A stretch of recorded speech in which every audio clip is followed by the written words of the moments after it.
Max, the Sapper. Different purpose, different design, different philosophy, but similar ideology. Both are fond of buildings. Both are incredibly complex. And both are an obstacle for the enemy to pass.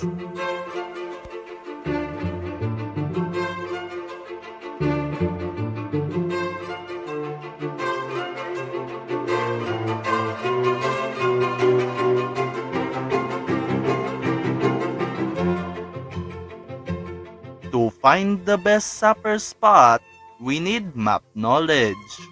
What is it? It is the key to being the wise sapper. To make map knowledge easily digestible is through terminologies. We got edges, which is something you cannot pass or should not pass. Pay attention to zombie spawns as well. There is buildable areas and unbuildable areas. And pay attention to these threats specifically. And yes, you will need all of these things for building management. Now, what is a map without its game mode?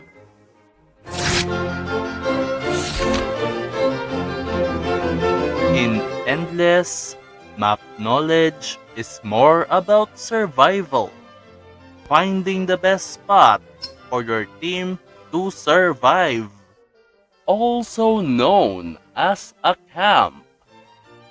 The best areas are the one with a long pathway, especially with tight edges due to it being low maintenance, preferably with an exit, but it's not that needed.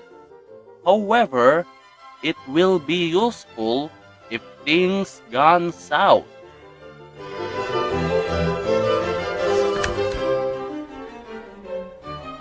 Meanwhile, in objective, map knowledge revolves around what the red text above you is saying. There is 3 categories for this. First, we got moving. It's when you move around the map, shredding zombies in your path. You rarely build here, but if there's a progressively spawning zombies in the path, it is a must. However, if the moving part is important, actually start moving. Next, we got an event. It's when a bunch of zombies just decided to appear when an action is done. Confused? This is what you do not want your team to do. Next, we got holding. It's when you try to hold the zombies before the next task is given. You mostly build here. Your goal is to find a spot to make a base for your team, preferably near the next objective. Lastly, we got tasks. It's when the objective gives your team a task. Your job now is to build around the task while defending your team. Also remember, do not ever do the task itself. Your buildings are much more important to maintain. Let your teammates handle it.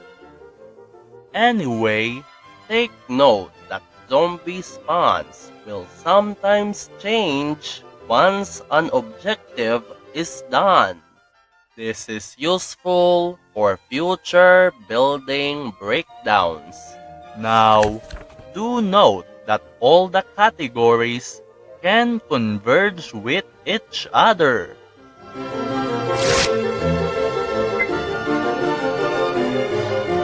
Lastly, we got holdout, which all the categories from objective and endless did converge with each other.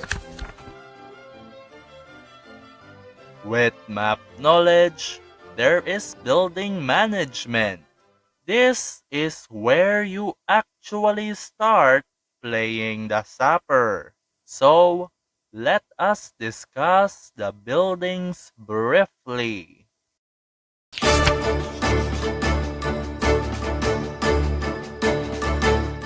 The barricade is wide and lasts the longest.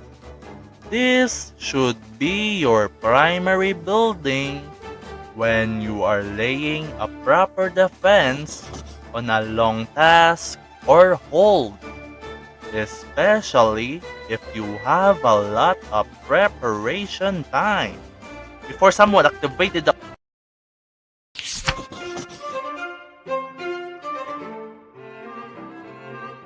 the stakes is small and has less health, but it can deal damage, which makes it best used on short-term tasks and holds. The stakes is also good to act as an immediate defense or even as a barricade alternative. However, beware of bombers. Always put the stakes far away from bomber spawns so the team can get telegraphs.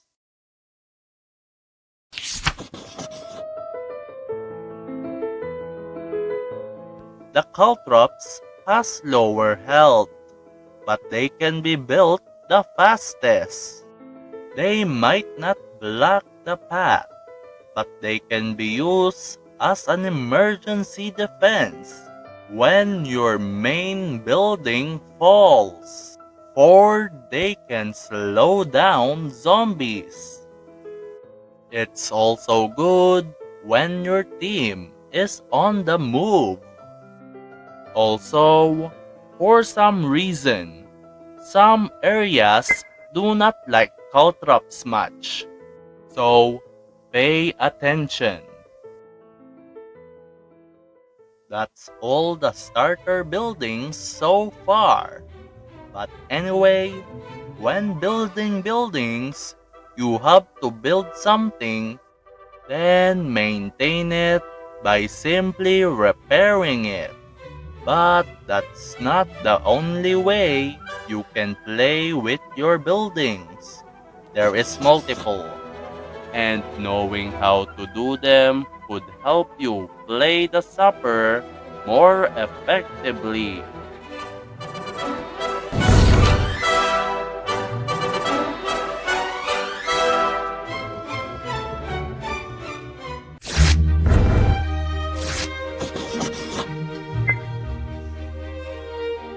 Laning. This is when you build a lane of barricades and sometimes stakes. Your goal is to make a line of buildings until it meets an edge. Make sure there is little to no gap. Build one immediately if the zombies are coming, but you can always build in bursts if the situation is calm.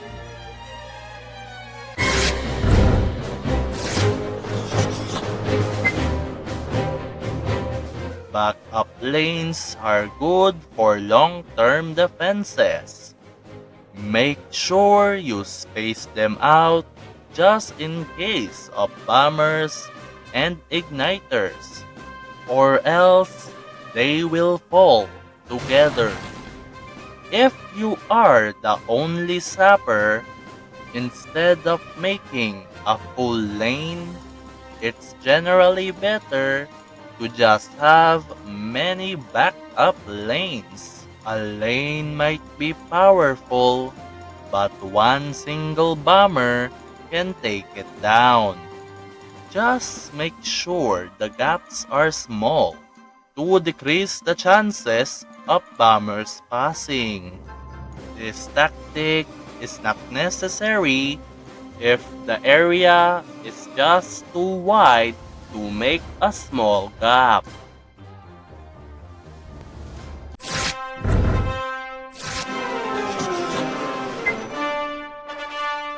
Opposite of backup, we got overbuild, which is building a lot of buildings close to each other. This is best used on areas around the map without bombers and igniters. Or there's just so many buildings already. The situation for this is rare and pretty much not needed, but it can work.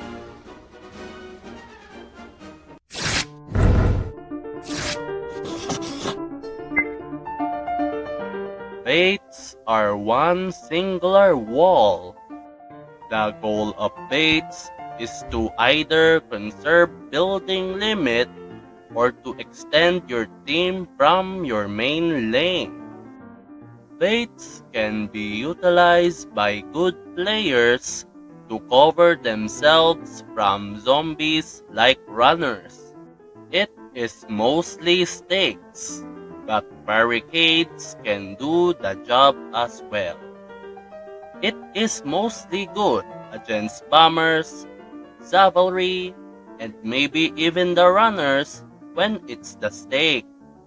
This tactic is actually mostly useful if your teammates know what you are doing, or else it will be useless.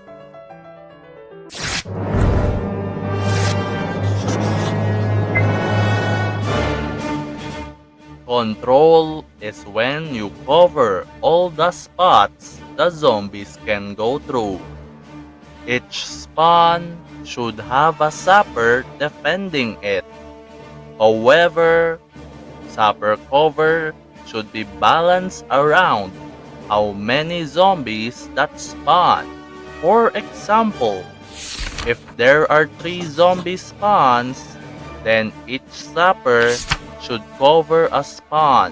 If there is 2 spawn or choke, but one has more zombies coming, then there should be more sappers there than the other spawn. If you are the only sapper, build and camp at the most zombie-prone area. Only build in different spots if the zombies has not arrived, but return to the designated area and stay. You cannot handle 2 spawns.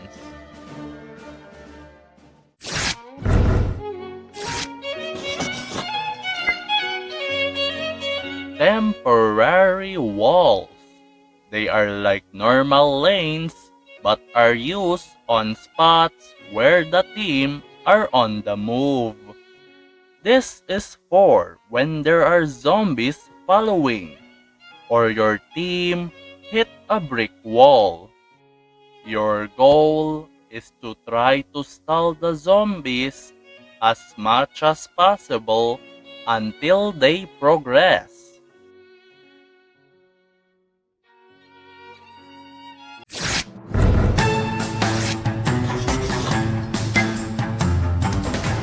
Buildings and items working together.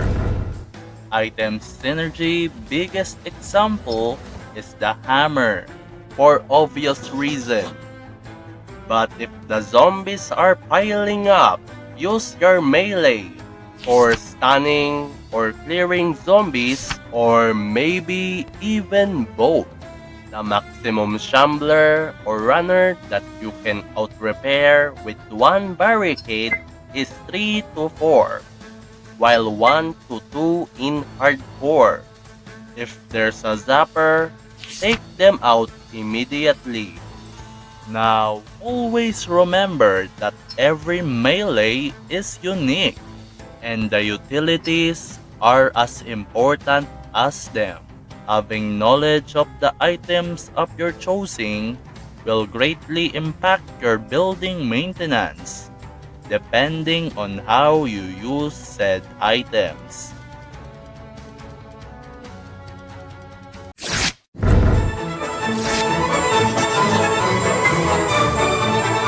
If you are building and your buildings fall, then build it back up. This is best when an area of zombies is cleared or your team manages to push the zombies, or if a crucifix is at play. This is important because zombies might overrun your team. There is only a limited amount of backup, especially if there's a bomber. So, if your team pushes, don't join them, just build. If you are struggling to push, since the zombies manage to break everything, plus your team cannot do anything, then try to take advantage of the caltrops or the stakes, since they are faster to build than the barricade. An emergency defense is better than no defense, but always build a superior building back up when your team manages to push.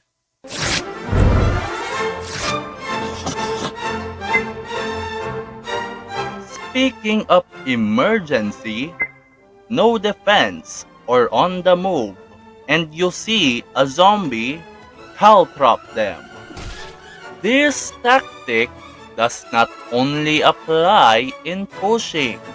What makes caltrops unique is it being fast, which allows an immediate control of the situation.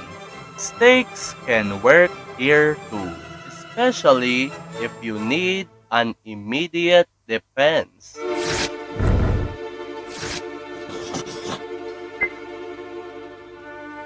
Carpeting is when you build caltrops on spots where you are able to pass by the zombie spawns, like some sort of trailblazer. It can help slow down the horde temporarily as you move on to the next objective. Mostly if the task or hold is long, or else you have to break them down.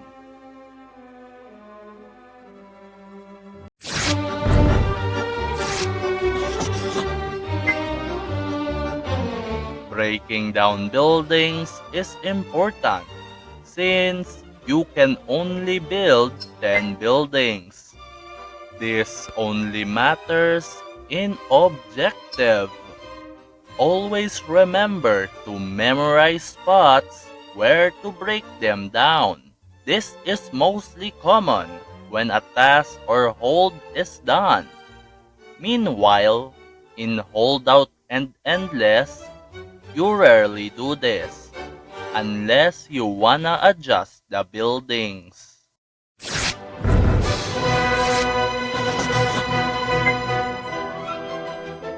If you always get left behind easily, try this method. If your team is doing fine and your buildings are intact, remove a percentage of your building's health.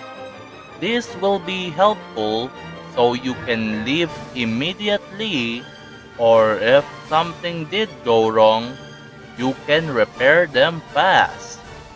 However, do not do this if there's clearly so many zombies.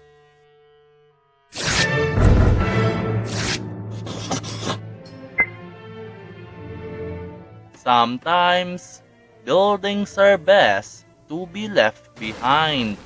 This is necessary on parts of the map where you no longer need buildings to complete it, mostly at finales. However, leaving buildings is also good when there's a zombie ready to break them down. Or if the next part of the map does not really need that much buildings. Because you cannot really build that much in bursts.